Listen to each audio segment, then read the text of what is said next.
আমার বোনের ৩ সন্তান। আমার দুলাভাই বড় ব্যবসায়ী। তো ব্যবসার জন্য বিভিন্ন জেলায় যেতে হয় তাকে, সেইখানে থাকতেও হয়। প্রত্যেকবারের মতো এবারও কাজে রাঙামাটি যায়। তখন সেইখানে একটা পাহাড়ি মেয়ের সাথে পরিচয় হয় তার। মেয়ে হয়েও মেয়েটার রূপের প্রশংসা করতে বাধ্য, কারণ মেয়েটা পরীর মতো সুন্দর। আমার দুলাভাইয়ের নাম আনিস, বয়স 40, কিন্তু সুন্দর, ফর্সা, হ্যান্ডসাম দেখতে। কেউ দেখে বলবেই না ওনার বয়স 40 বছর। এইদিকে আমার বোন ইতুর বয়স 30। 3টা বাচ্চা হয়ে চেহারা মলিন, মোটা হয়ে গেছে। তবু দুইজনের মধ্যে ভালোবাসার কোনো কমতি ছিল না। কিন্তু আমার বোনের সব কমতি চোখে পড়ে ওই মেয়েটা দুলাভাইয়ের জীবনে আসার পর। তখন দুলাভাই কেমন যেন হয়ে যায়। আপাকে 2 চোখে দেখতে পারে না, বাড়িতে থাকতে চায় না, থাকলেও ফোন নিয়ে ব্যস্ত। আপা কিছু সন্দেহ করলেও তা আরও জোরালো হওয়ার আগেই আমার দুলাভাই ওই মেয়েটাকে দ্বিতীয় বিয়ে করে বাড়ি নিয়ে আসে। তখন আমরা জানতে পারি অনেক দিন ধরেই তাদের মধ্যে পরকীয়া প্রেম চলছিল। ওই মেয়েকে বাড়িতে আনার পর আপা ঝামেলা করতে চাইলেও পারে না, কারণ দুলাভাই নতুন বউ বলতে পাগল। এইদিকে 3 সন্তানের মুখের দিকে তাকিয়েও আপা সব মেনে নেয়। কিন্তু মেনে নিয়ে সতীনের সংসার করা কি এত সহজ? নিজের সাজানো সংসার অন্যের হাতে তুলে দেওয়া কি এত সোজা? না, কোনোটাই সহজ নয়। তাই আপাও তা মেনে নিতে পারেনি। তো এক পর্যায়ে ওই মেয়ের সাথে আমার বড় আপুর ঝামেলা হওয়ায় আমার বড় আপুকে আমাদের বাড়িতে পাঠিয়ে দেয়। তারপর কোর্টে আপিল করে ডিভোর্সের। কিছুদিন পর আপুকে ডিভোর্স দিয়ে দেয় মোহরানা সহ। আর সন্তানদের জন্য মাসে মাসে টাকা পাঠায়, কিন্তু কখনো দেখতে আসে না। এরপর বেশ কিছু বছর পর শুনলাম দুলাভাইয়ের দ্বিতীয় বউ নাকি মা হতে চলেছে, এবং দুলাভাই নাকি তার দ্বিতীয় স্ত্রীর নামে অনেক জায়গা জমি লিখে দিয়েছেন। এতেই শেষ না, নতুন বউয়ের বাচ্চা হওয়ার খবর পাওয়ার পর থেকেই দুলাভাই আপা আর বাচ্চাদের সাথে সব সম্পর্ক শেষ করে দেয়। কোনো খোঁজ খবর নেয় না, বাচ্চাদের খরচও পাঠায় না। এইদিকে আমরা নিম্নবিত্ত পরিবার। বাবার ছোট্ট একটা মুদির দোকান আছে, তাতে যা রোজগার তা দিয়ে কোনোভাবেই আর আমাদের সংসার চলে না। আপার বাচ্চাদের পড়াশোনাও বন্ধ হয়ে যায়। এক পর্যায়ে আপা আবারও কোর্টে আপিল করে, আবারও কেস শুরু হয়। কিন্তু এই দিকে আমাদের কাছে কেস চালানোর মতো কোনো টাকা নেই। আগের বছরগুলোতে দাঁড় দেনা করে কেস চালানো হয়েছিল। তারপর আপার দেনমোহরের 1 লক্ষ টাকা দিয়ে সেই সব দাঁড় দেনা শোধ করা হয়েছিল। কিন্তু এইবার কোনোভাবেই দাঁড় পাওয়া গেল না। অবশেষে টাকার অভাবে কেস বন্ধ হয়ে গেল। দুলাভাইও বেঁচে গেল। কিন্তু দুনিয়ার আদালতে বাঁচলেও আল্লাহর আদালতে কিভাবে বাঁচেন তিনি, সেই বিচারের আশায় বুক পাতল আপা। আপার এইরকম করুণ অবস্থা আমার বাবা সহ্য করতে পারেন না। বরাবরই আপা ছিলেন বাবার প্রাণ। আপার যখন সুখের সংসার ছিল, অভাবেও আমাদের সুখ ছিল। আর এখন অভাব, অশান্তি ছাড়া আমাদের সংসারে কিচ্ছু নেই। তবে বাবা বেশি দিন এইসব সহ্য করতে পারলেন না। একদিন দোকান থেকে বাড়ি ফিরে মায়ের থেকে পানি চায়। মা ঘর থেকে পানি এনে দেখে বাবা মাটিতে জ্ঞান হারিয়ে পড়ে আছে। মায়ের চিৎকার শুনে আমরা দৌড়ে মায়ের কাছে আসি। এসে দেখি বাবা নিচে পড়ে আছে। তখনই তাড়াতাড়ি সরকারি হাসপাতালে নিয়ে যায়। ডাক্তার বলে বাবার হার্ট অ্যাটাক হয়েছে, শহরে বড় ডাক্তার দেখাতে। ডাক্তারের কথা শুনে আমার বড্ড হাসি পায়। নিজেদের ভাগ্যকে দেখে, যেখানে নিজেদের 2 বেলা ভাত জোগাড় করার জুলুম, সেখানে বাবাকে বড় ডাক্তার দেখানো তো বিলাসিতা। মা আর আপাকে তখন কিছুই জানালাম না। বেশ কিছুক্ষণ পর বাবার জ্ঞান ফিরে আসলো। ডাক্তার কিছু মেডিসিন দিল আর বারবার করে বলে দিল শহরে বড় ডাক্তার দেখাতে। আমি হা জবাব দিয়ে চলে আসলাম। বারবার ভাবতে লাগলাম কিভাবে বাবাকে চিকিৎসা করাবো। বাড়িতে এসে মা আর আপাকে সব খুলে বললাম। মা আর আপাও খুব চিন্তায় পড়ে গেল। এইদিকে ঘরে কোনো খাবার নেই, তাই পরদিন থেকে আমি বাবার দোকানে বসতে লাগলাম। একে তো মেয়ে, তার উপর সবে ইন্টারমিডিয়েট পরীক্ষা দিয়েছি, বয়স কম, দেখতেও ঠিকঠাক। আমাকে দোকানে বসা দেখে লোকজন ভালো নজরে দেখল না। তবুও কোনো উপায় না পেয়ে আমি আর আপার বড় ছেলে আরাফাত দোকানে বসি। বলে রাখি, আপার বড় ছেলের বয়স 10 বছর, আর মেজো ছেলের বয়স 5 বছর, ছোট মেয়ে 1 বছর। দুলাভাই আগে ছেলে মেয়ে বলতে পাগল ছিল, কিন্তু ভাগ্যের কি পরিহাস, আজ তার ছেলে মেয়ের কথা মনেও পড়ে না। তবে কথায় বলে না, ভাগ্য একবার টলে গেলে আর ফিরে আসে না। আমাদের কপালও তেমন। দিন দিন বাবার শরীর খারাপ হতে লাগলো। তারপর একদিন রাতে আমাদের 2 বোনকে খুব ধরে কাঁদলেন বাবা। মা ইতু আর সেতু, আমাকে ক্ষমা করিস। আমি স্বামী হিসাবে ব্যস্ত ছিলাম, এখন বাবা হিসাবে ব্যর্থ।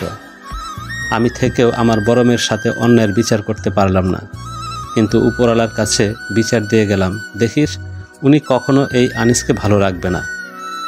আপা বাবাকে বললেন, না বাবা, তোমার কোনো দোষ নেই, প্লিজ তুমি এইসব বইলো না, তুমি রেস্ট নাও। কত বাবা আছে যাদের সামর্থ্য থাকা সত্ত্বেও মেয়ের পাশে দাঁড়ায় না, তুমি তো তাও নিজের সব দিয়ে আমার পাশে থেকেছ।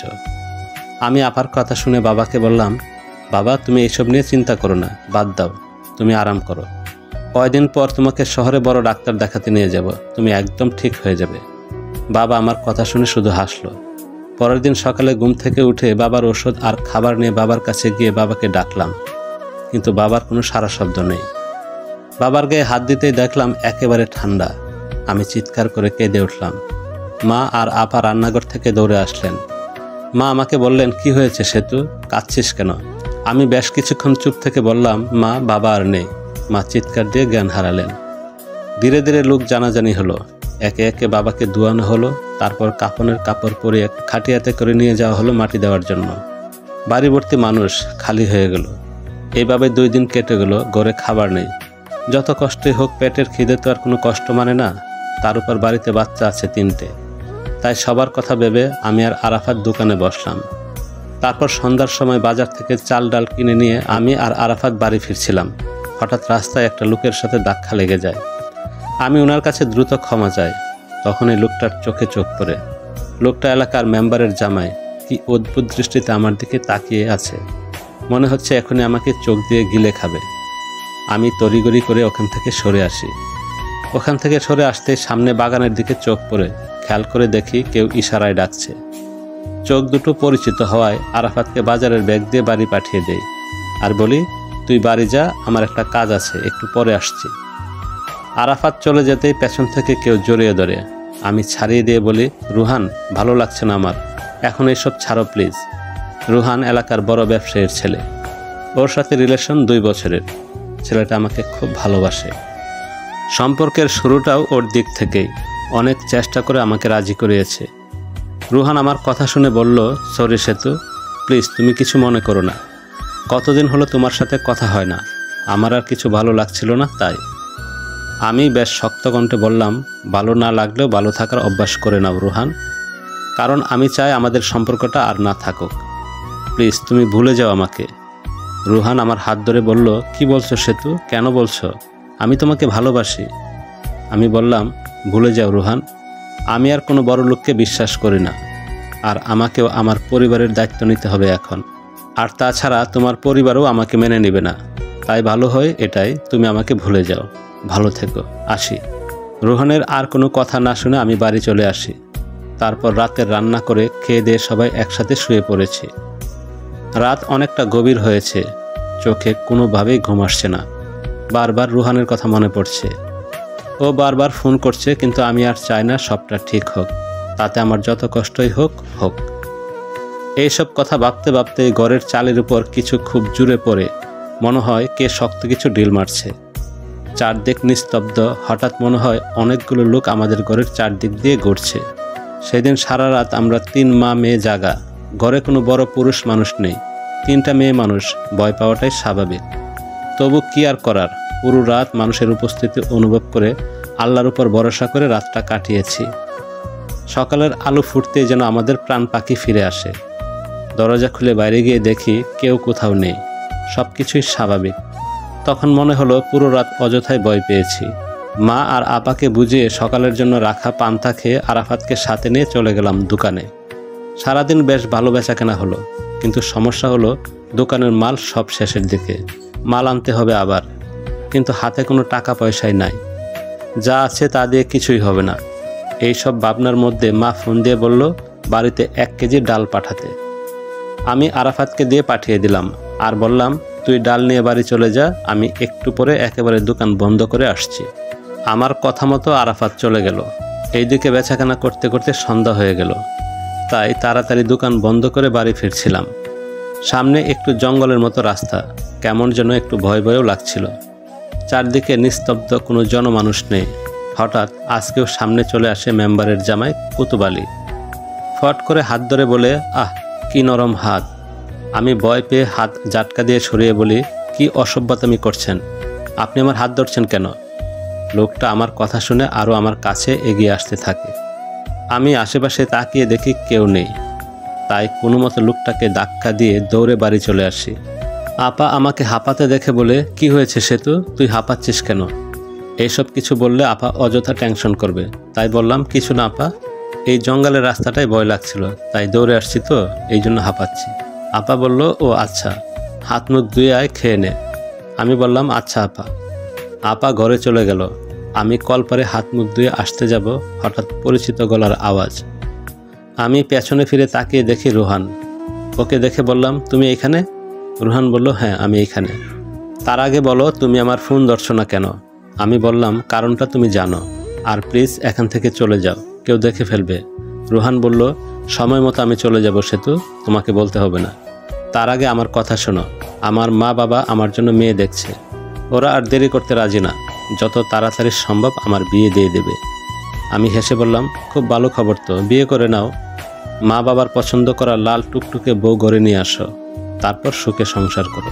রোহান বেশ রাগ নিয়ে বলল, সেতু, তোমার কি মনে হয় আমি মজা করছি? তুমি কেন এইভাবে আমাকে দূরে সরিয়ে দিচ্ছ?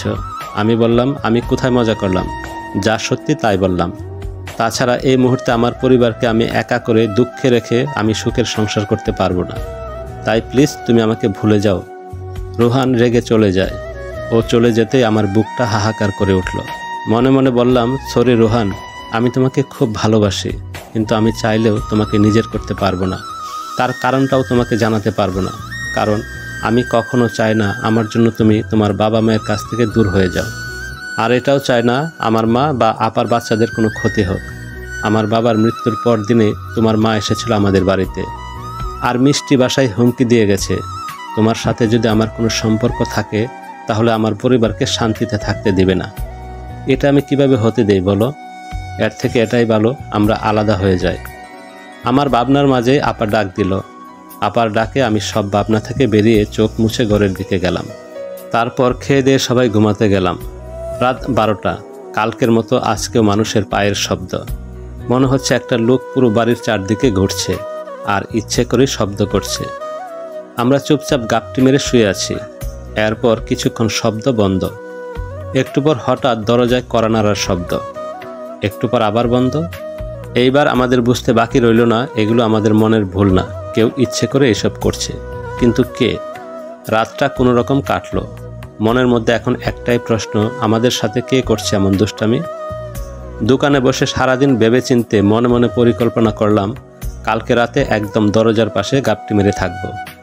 যেই দরজায় টুকা দেবে অমনি টুপ করে দরজা খুলব, তারপর দেখা যাবে কে। যেই বাবা সেই কাজ। দোকান থেকে বাড়িতে গিয়ে খেয়ে চুপচাপ দরজার কাছে দাঁড়ালাম। ধীরে ধীরে রাত গভীর হলো। 12টা বাজলো, 1টা বাজলো। এইভাবে রাত শেষে ভোর হলো, কিন্তু আজকে কোনো আওয়াজ নেই। মনে মনে ভাবলাম, আমার পরিকল্পনাটা কি ফাঁস হয়ে গেল নাকি? তারপর আবার ভাবলাম, কি যে ভাবি, দূর, যা পরিকল্পনা করার আমি তো মনে মনে করেছি, তাহলে অন্য কেউ জানবে কিভাবে? এইভাবে 7 দিন কেটে গেল, আর কোনো আওয়াজ আসলো না। আমরা ভাবলাম হয়তো পাড়ার কোনো ছেলে দুষ্টামি করছে, দরজায় টুকা দিয়ে হয়তো ভয় পেয়েছে। সব কিছু স্বাভাবিকভাবেই চলছিল। হঠাৎ রুহানের ফোন। জানালো ওর বিয়ে ঠিক হয়ে গেছে, কালকেই ওর বিয়ে। বিয়েতে যেন অবশ্যই যাই। আমি আচ্ছা বলে ফোন কাটলাম। চোখ থেকে আপনা আপনি জল পড়তে লাগলো। কিছুক্ষণ কেঁদে নিজেকে শক্ত করলাম। শরীরটা ভালো লাগছিল না, তাই দোকান বন্ধ করে ঘরে আসলাম। তারপর গোসল করে লম্বা একটা ঘুম দিলাম। মা আর আপা অনেক ডেকেছিল খাওয়ার জন্য, কিন্তু খেতে ইচ্ছা করে নাই, তাই খাইনি। এরপর দরজায় টুকা দেওয়ার শব্দে ঘুম ভাঙে। ফোনের সময় দেখি রাত 1টা। চুপ করে বিছানা থেকে উঠে পড়লাম। তারপর দরজার কাছে গিয়ে বললাম, কে? এত রাতে দরজা ধাক্কায় কে? আমার কথা শুনে সব নিশ্চুপ। একটু পর দরজার কাছ থেকে সরে আসতে কেউ দরজায় জুড়ে জুড়ে ধাক্কা দিতে থাকে। আজকে কেন যেন আমার সব ভয় দূর হয়ে গেল, তাই দরজার কাছে গিয়ে চিৎকার করে বলি, অসভ্যের মতো অন্যের বাড়ির দরজায় ধাক্কায় কেড়ে, দাঁড়া, আজকে তোর একদিন কে আমার একদিন। এই বলে দরজা খুলতেই শক্তিশালী হাত দিয়ে আমাকে জাপটে ধরে কেউ। মুহূর্তেই আমার সব শক্তি শেষ হয়ে যায়। কি করব ভেবে না পেয়ে জুড়ে চিৎকার করে উঠি। সাথে সাথে আশেপাশে লোকজন দেখে লোকটা আমাকে ছেড়ে দেয়। তখনই আমি দৌড়ে গিয়ে মাকে জড়িয়ে ধরি। তারপর আস্তে করে মাথা তুলে দেখি লোকটা আর কেউ নয়, মেম্বারের পাগল ছেলে ফারহাজ। ফারহাজকে দেখে তাড়াতাড়ি মেম্বারকে খবর দেওয়া হয়। মেম্বার এসে আমাদের কাছে ক্ষমা চেয়ে ফারহাজকে নিয়ে যেতে চায়, কিন্তু ও আমাকে ছেড়ে কোনোভাবেই যাবে না। এক প্রকার জোর করে ওকে নিয়ে যাওয়া হয়। সেই দিন আর দোকানে যায়নি। একে তো রাতের ঘটনা, তার উপর আজকে রুহানের বিয়ে। কিছুই ভালো লাগছে না। সারা দিন সন্ধ্যার পর মেম্বার আসলেন আমাদের বাড়ি। সাথে নিয়ে আসলেন হরেক রকমের মিষ্টি, দই, মাছ, মাংস। এত কিছু দেখে আমার সন্দেহ হলো। আর আমার সন্দেহকে সত্যি করে দিয়ে মেম্বার বললেন, দেখেন বোন, আপনি আমাকে নতুন চেনেন না, আমার ছেলেকেও চেনেন। আপনাদের সামনেই তো বড় হলো। ছেলে আমার খারাপ না, শুধু একটু বুদ্ধি কম, তাছাড়া দেখতে শুনতে মাশাআল্লাহ। এইদিকে ছেলে বড় হয়েছে, বিয়ে দিতে হবে। মেয়ে অনেক দিন হলেই খুঁজতেছিলাম, মেয়ে পেয়েও গেছে, কিন্তু সমস্যা হলো আমার ছেলে আপনার মেয়েকে পছন্দ করেছে। ও অন্য কোথাও বিয়ে করতে রাজি না, তাই আপনার মেয়েকে আমি আমার ছেলের জন্য চাইছিলাম। মা আমার দিকে তাকালেন, তারপর কিছু বলতে যাবে তার আগে মেম্বার বললেন, হ্যাঁ বোন, জানি এই মুহূর্তে আপনাদের সবার দায়িত্ব আপনার মেয়ের সেতুর, কিন্তু ভরসা করুন আমাকে, এইসব নিয়ে আপনাকে চিন্তা করতে হবে না। এখন থেকে আপনাদের দায়িত্ব আমার। আপনার নাতি নাতনিদের পড়াশোনা করানোর দায়িত্বও আমার। আমার মা আবারও কিছু বলবেন, তার আগেই মেম্বার আবারও বললেন, দেখুন বোন, আপনার মেয়ে ভালো থাকবে, সাথে আপনারাও ভালো থাকবেন। এরপরেও যদি আপনারা রাজি না হন, সেটা আমি দেখব। ঠান্ডা মাথায় উনি যে হুমকি দিলেন তা বুঝতে বাকি রইল না আমাদের। মা উনাকে বললেন, আচ্ছা আমরা ভেবে দেখি, কালকে আপনাকে জানাবো। মেম্বার চলে গেল। মা ভালো করে দরজা আটকে বললেন, ইতু সেতু, তাড়াতাড়ি ব্যাগ গুছিয়ে নাও। যদি মেম্বারের হাত থেকে বাঁচতে হয় আমাদেরকে, তাহলে আজকে রাতেই এই এলাকা ছাড়তে হবে। মানুষের ভাগ্য বড়ই অদ্ভুত, কখন কাকে কোথায় নিয়ে যাবে তা সৃষ্টিকর্তা ছাড়া আর কেউ জানে না। তেমনি আজকে আমাদেরও ছাড়তে হচ্ছে এতদিনের পরিচিত ঘর বাড়ি, সেই সাথে প্রিয়জনের স্মৃতি। হ্যাঁ, আমরা সেই রাতে কাপড় গুছিয়ে বাচ্চাদের নিয়ে বাড়ি থেকে আল্লাহর নামে বেরিয়ে পড়লাম অজানা উদ্দেশ্যে। বাড়ি থেকে বের হওয়ার সময় মা হু হু করে কেঁদে ওঠে। আসলে বাবার সব স্মৃতি তো এই বাড়িটা জুড়ে, তবু ভাগ্যকে তো মানতেই হবে। তাই ধীরে ধীরে বেরিয়ে পড়লাম সামনের উদ্দেশ্যে। হাঁটতে হাঁটতে বাড়ি থেকে বেশ খানিকটা দূরে চলে আসছি। মা বয়স্ক মানুষ, আবার তিনটে বাচ্চা, কেউ আর হাঁটতে পারছে না। এইদিকে এখনও বেশ খানিকটা হাঁটলে সামনে পাকা রাস্তা পাবো, আর ওইখান থেকে যে কোনো গাড়ির ব্যবস্থা হবে। এইদিকে ওরা হাঁটতে পারছে না বলে সামনে একটা গাছের তলায় সবাইকে নিয়ে বসলাম। বেশ কিছুক্ষণ জিরিয়ে নিয়ে উঠতে যাব, তখনই পেছন থেকে কেউ শক্ত করে আমার হাত চেপে ধরে। আমি পেছনে তাকিয়ে দেখি মেম্বারের জামাই কুতুব আলী নেশা করা অবস্থায় হিংস্র দৃষ্টিতে আমার দিকে তাকিয়ে আছে। আমি কিছু না বলে হাত সারানোর চেষ্টা করতে থাকি। আমার চেষ্টা করা দেখে কুতুব আলী দাঁতে দাঁত চেপে বলে, কই যাও সেতুরানী, তোমার তো কোথাও যাওয়া হবে না। কি মনে করছো তোমাকে এত সহজে আমি আমার কাছ থেকে পালাতে দেব? এই বলে হিহি করে হাসতে শুরু করলো। আপা বলল, এই কুতুব, ছাড় আমার বোনকে। আমরা আমাদের বোনকে তোর ওই পাগল শালার সাথে বিয়ে দেব না, বুঝছিস? তাই আমাদের যেতে দে, ছেড়ে দে ওকে। মা বলে, বাবা হাত জোর করছি তোমার কাছে, ছেড়ে দাও ওকে, আমাদের যেতে দাও। ওদের কথা শুনে কুতুব আরও জুড়ে হেসে আমার হাত ছেড়ে দিয়ে বলে, আচ্ছা ছেড়ে দিলাম, তোর বোনকেও আমার পাগল শালাকে বিয়ে করতে হবে না। তাহলে তোর বোনকে বল আমাকে বিয়ে করতে। সত্যি বলছি, তোর বোনকে রাজরানী করে রাখবো, আর সাথে তোকে আর তোর মাকে খুশি করব। লোকটার মুখে এরকম নোংরা কথা শুনে আমার আর সহ্য হলো না, তাই লোকটাকে মুখে দিলাম সপাটে এক চর। লোকটা তেড়ে আমার দিকে আসতেই টুপ করে নিচ থেকে বটি তুলে নিলাম হাতে। রাস্তায় সেফটির জন্য নিয়েছিলাম, ভাবতেই পারিনি এত তাড়াতাড়ি কাজে লেগে যাবে। বটি নিয়ে কুতুবের সামনে ধরে বললাম, এই কুতুব, আর এক পা এগুলে তোর দর থেকে মুন্ড আলাদা করে দেব। পিছে যা বলছি। কি ভেবেছিসটা কি? আমরা নারী তাই এত অসহায়? মোটেই না, আমরা নারী, আমরা সব পারি। আমার আকস্মিক এই রূপ দেখে কুতুবও ভয় পেয়ে যায়। যতই হোক মরার ভয় সকলেরই আছে। ও পেছাতে থাকে। তারপর একটা গাছের কাছে গেলে আপাকে বলি একটা উড়না দিয়ে ওর হাত পা বেঁধে গাছের সাথে বাঁধতে। নেশা করা থাকায় শরীরে বেশি জোর নেই। সেই সুযোগে আপা আর আরাফাত ওকে গাছের সাথে বেঁধে ফেলে। ওকে বাঁধা শেষে আমরা তাড়াতাড়ি আমাদের অবস্থান পরিবর্তন করি। এইদিকে রাত 10টা বেজে গেছে। রাস্তায় অল্প গাড়ি। আমাদের গন্তব্য আপাতত ঢাকা। ওখানে মায়ের জ্যাঠাতো এক বোন থাকে, ওনার নাম ঝুনি। খালা অনেক মজার মানুষ, ছোটবেলায় আসতো আমাদের বাড়ি। অনেক দিন হলো দেখা নেই।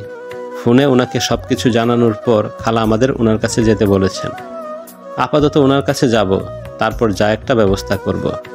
এইদিকে রাত 10:30টায় ঢাকার একটা বাস পেলাম।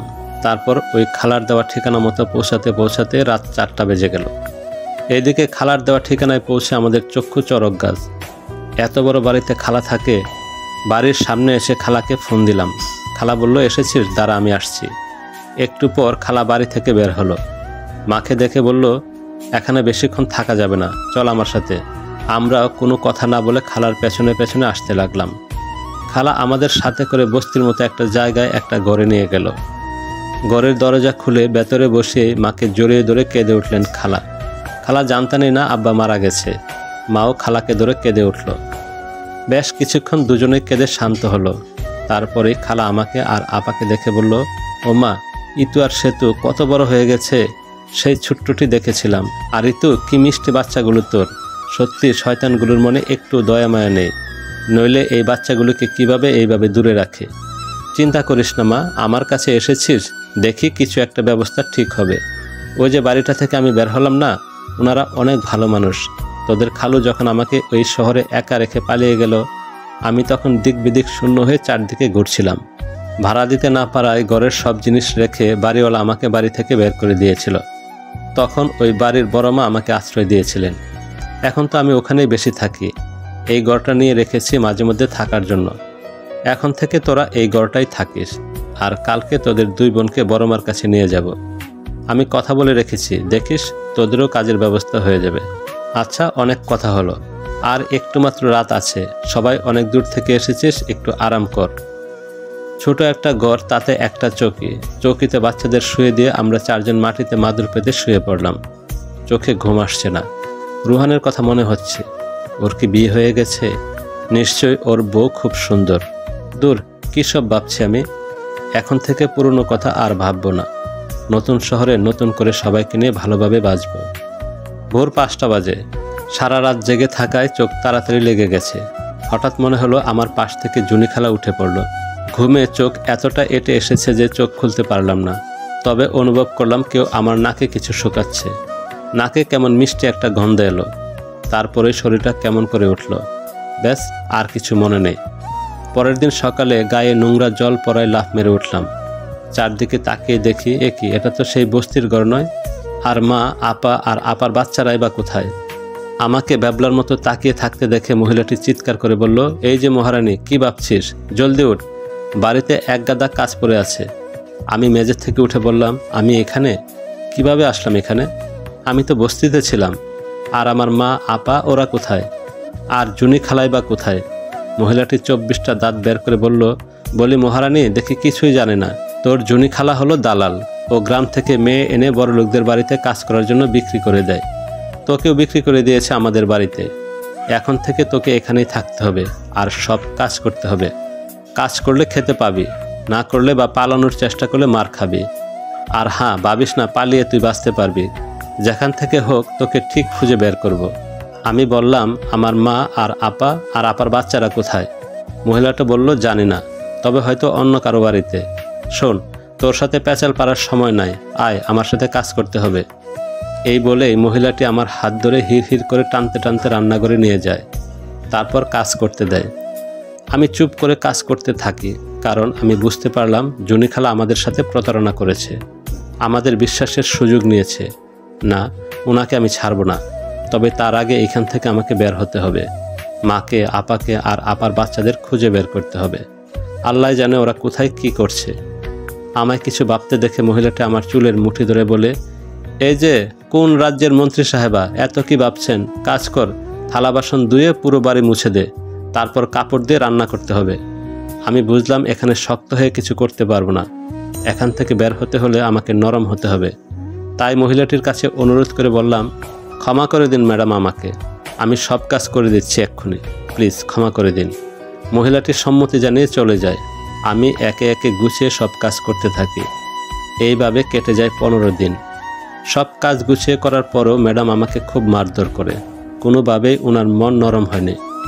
আবার অনেকবার চেষ্টা করে পালাতে পারিনি।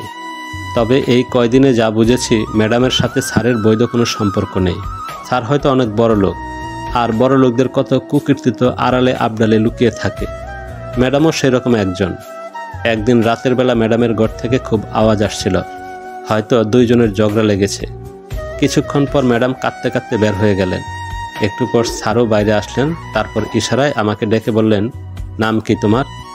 আমি ভয়ে ভয়ে বললাম, সেতু। স্যার বললেন, আমি কি বাঘ না ভাল্লুক যে ভয় পাচ্ছ? যাও আমার জন্য খাবার নিয়ে আসো। আমি মাথা নাড়িয়ে খাবার নিয়ে আসলাম। স্যার খাবার খেয়ে রুমে চলে গেলেন। এইভাবে কেটে গেল আরও 15 দিন। ম্যাডাম আর ফিরলেন না। এইদিকে স্যার 3-4 দিন পর পর রাতে আসেন।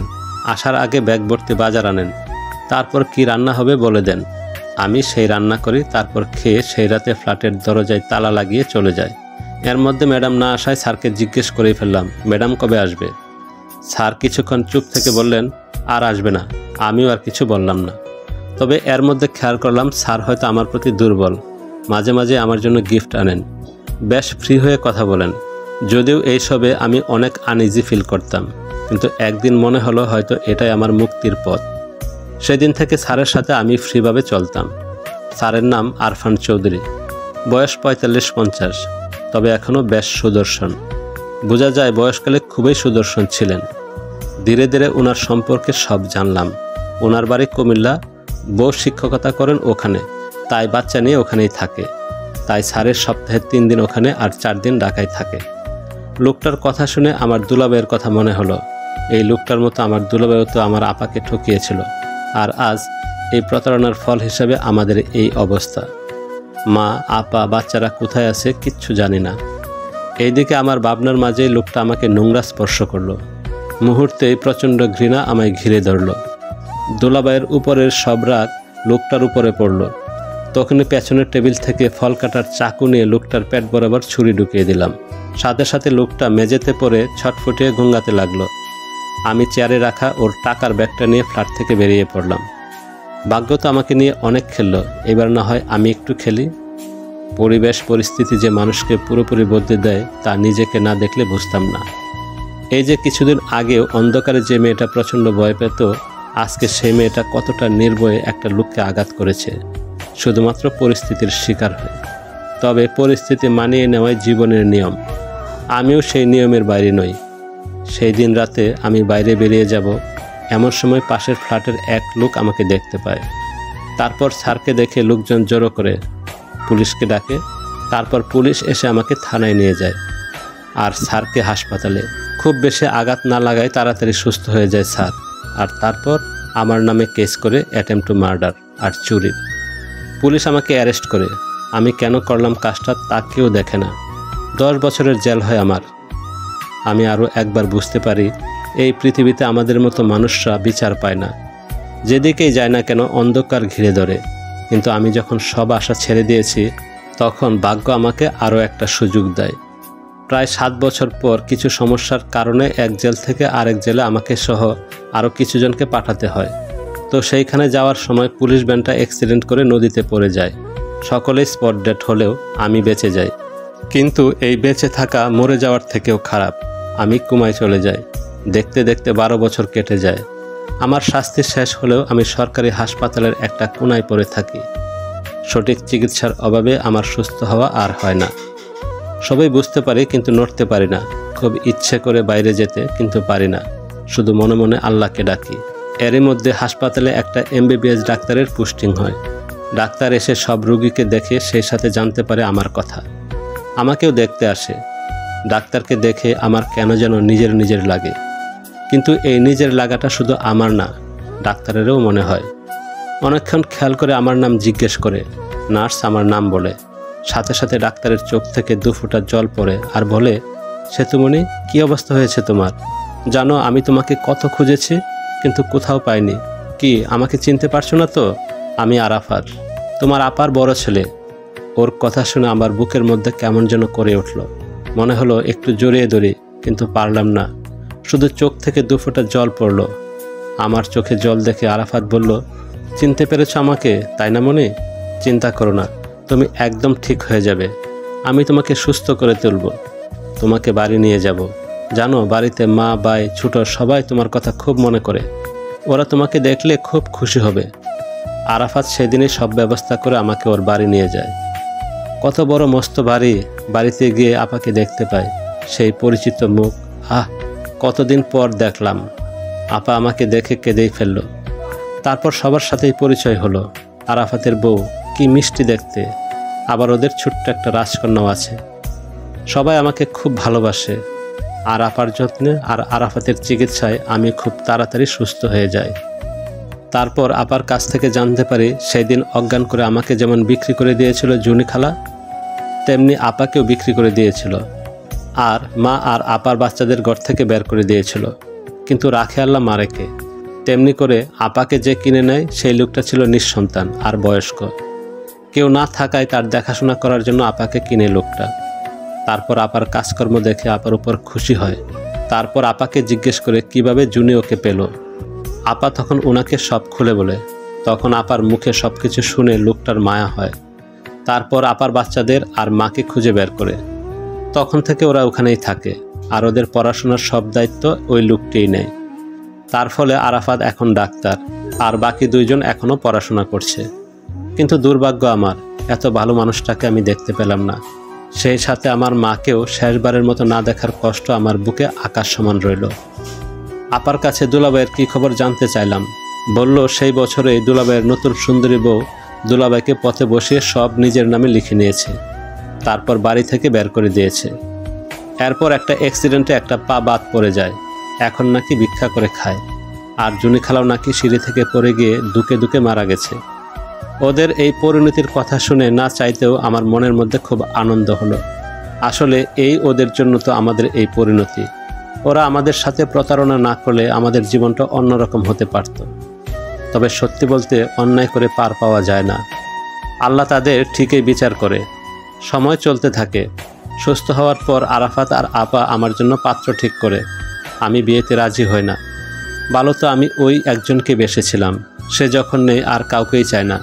কিন্তু আপার অনেক জোরাজুরিতে পাত্রের সাথে দেখা করতে বাধ্য হই। কিন্তু চোখ তুলে পাত্রকে দেখে আমি অবাক হয়ে যাই। কে দাঁড়িয়ে আছে আমার সামনে? রুহান। ও এখানে কি করছে? আমাকে অবাক দৃষ্টিতে ওর দিকে তাকাতে দেখে ও মুচকি হেসে বলে, কি ভাবছো সেতু? ভালোবাসতে শুধু তুমি জানো, আমি জানি না? তুমি যেমন আমাকে ছাড়া অন্য কাউকে ভালোবাসতে পারোনি, আমিও পারিনি। আমি মনে মনে বললাম, এটা কি সত্যি দেখছি? রুহান হেসে অনেকটা কাছে আসে, তারপর হাতটা আমার দিকে এগিয়ে দিয়ে বলে, হ্যাঁ মিস, বিশ্বাস না হলে চিমটি কেটে দেখো। কিন্তু ভাবার বিষয় হলো, ভেবেছিলাম এই দিনে আইবুড়ো নাম কাটবে, কিন্তু এখন শুনি তুমি নাকি বিয়ে করবে না। তাহলে কি আমাকে সারাটা জীবন আইবুড়োই থাকতে হবে? আমি উপরের দিকে তাকিয়ে বললাম, সত্যি আল্লাহ, তোমার বিচার সর্বসেরা। ধন্যবাদ প্রিয় বন্ধুরা।